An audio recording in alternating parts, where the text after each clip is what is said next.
Teori lenyapnya negara, tugas proyek ilmu negara kelompok 7, kelas reguler A PPKN 2021, dosen pengampu Dr. Andes Yusna Malianti MH. Salam kenal, kami dari kelompok 7 akan memperkenalkan diri. Halo, Assalamualaikum warahmatullahi wabarakatuh. Perkenalkan, nama saya Rini Armianti Brutu dari kelas reguler A PPKN Stambuk 2021, Fakultas Ilmu Sosial Universitas Negeri Medan. Saya Ramayani, mahasiswa PPKN FIS Unimed Stambuk 2021. Assalamualaikum warahmatullahi wabarakatuh. Perkenalkan, nama saya Ihsanul Fadli Mutar-Mutar, jurusan Pendidikan Pancasila dan Kewarganegaraan dari Universitas Negeri Medan. Hai, Assalamualaikum warahmatullahi wabarakatuh. Perkenalkan, nama saya Bilamai dari kelas reguler A PPKN Stambuk 2021, Fakultas Ilmu Sosial Universitas Negeri.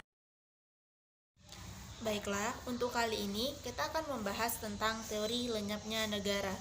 Suatu negara tidak hanya lahir, namun negara tersebut suatu saat akan pernah lenyap dan berakhir, sebagaimana yang dijelaskan oleh teori yang dikemukakan oleh beberapa ahli.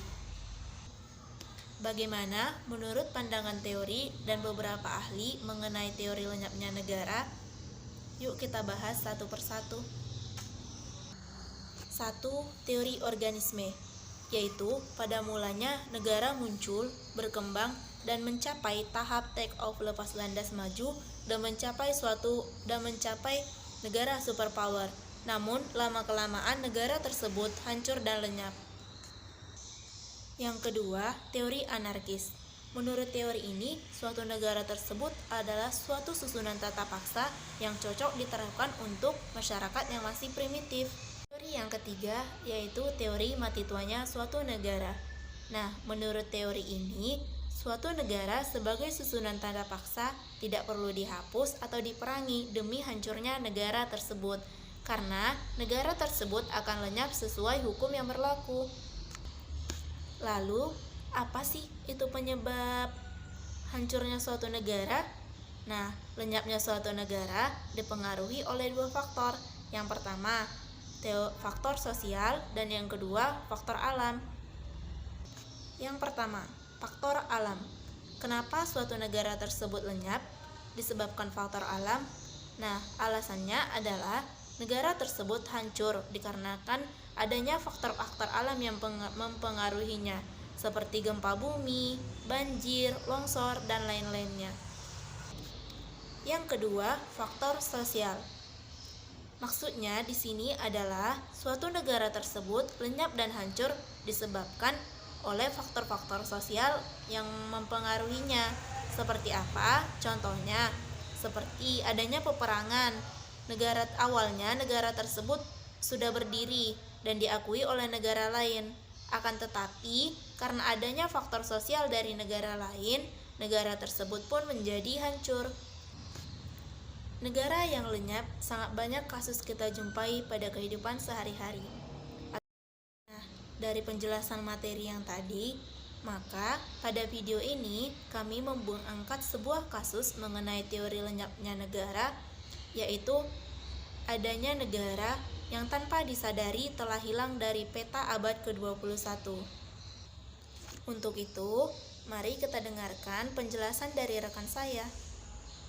Selanjutnya di sini akan membahas tentang kasus negara yang tanpa disadari telah lenyap dari peta abad 21. Uni Soviet tahun 1922 sampai 1991. Siapa yang tidak kenal dengan negara Uni Soviet? Negara yang pernah menjadi negara superpower sebagai penyeimbang kekuatan Amerika Serikat. Salah satu negara yang benar-benar menakutkan di planet ini sampai keruntuhannya. Antiklimaks yang terjadi pada tahun 1991.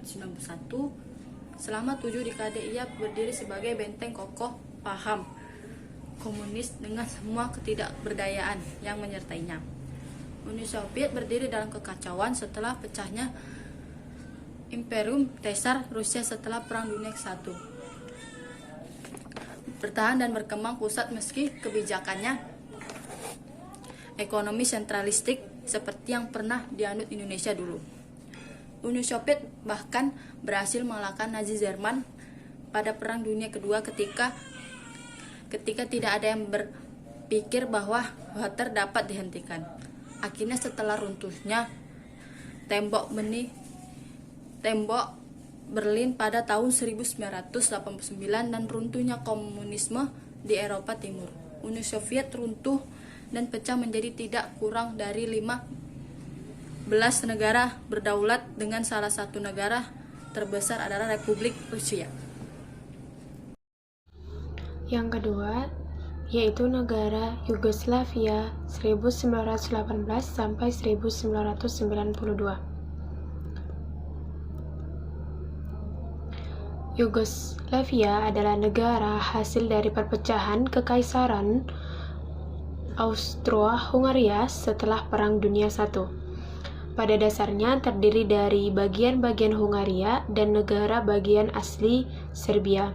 Sayangnya tidak mengikuti contoh Cekoslovakia yang lebih tercerahkan. Sebagai gantinya, Yugoslavia mempertahankan sistem pemerintahan monarki yang agak otokratis sampai Nazi menyerang negara tersebut pada tahun 1941, yang kemudian menjadi milik Jerman. Dengan runtuhnya Nazi pada tahun 1945, Yugoslavia berhasil menghindari pendudukan Soviet, tapi bukan komunisme. Berada di bawah kediktatoran Joseph Tito, pemimpin tentara partisan selama Perang Dunia II.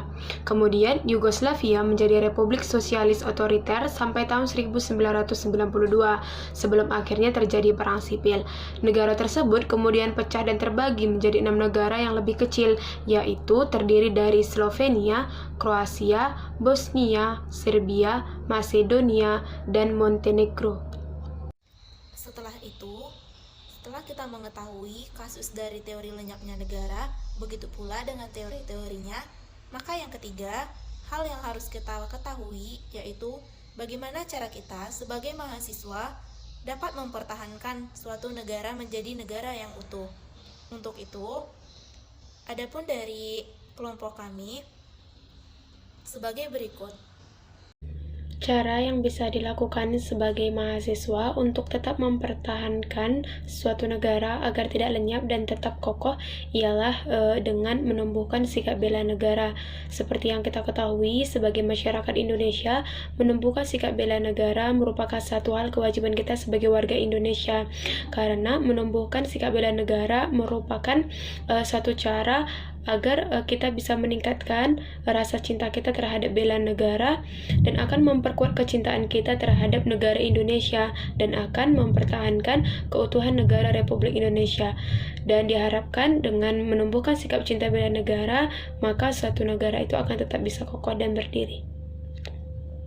Baiklah, di sini saya akan membahas tentang bagaimana caranya kita menghadapi agar suatu negara itu berdiri tetap kokoh. Yang pertama yaitu sebagai seorang mahasiswa seharusnya berpikir untuk mengembangkan dan mengubah kondisi negara kita ini menjadi negara yang ideal dan mampu bersaing. Yang kedua itu sebagai seorang mahasiswa dari bangsa Indonesia sebagai bangsa yang ramah, sopan, berakhlak mulia dan bermoral. Dan yang ketiga itu sebagai seorang mahasiswa harus berada di garda terdepan dalam memperjuangkan aspirasi masyarakat. Dan yang terakhir yaitu sebagai seorang mahasiswa tidak boleh acuh terhadap perkembangan dinamika kepemerintahan yang sedang berjalan. Hal yang dapat kita lakukan sebagai mahasiswa untuk mempertahankan dan menjaga keutuhan negara yaitu mahasiswa harus bisa menjadi guardian of value, yang artinya mahasiswa dituntut untuk berpikir secara ilmiah dan berpikir secara kritis.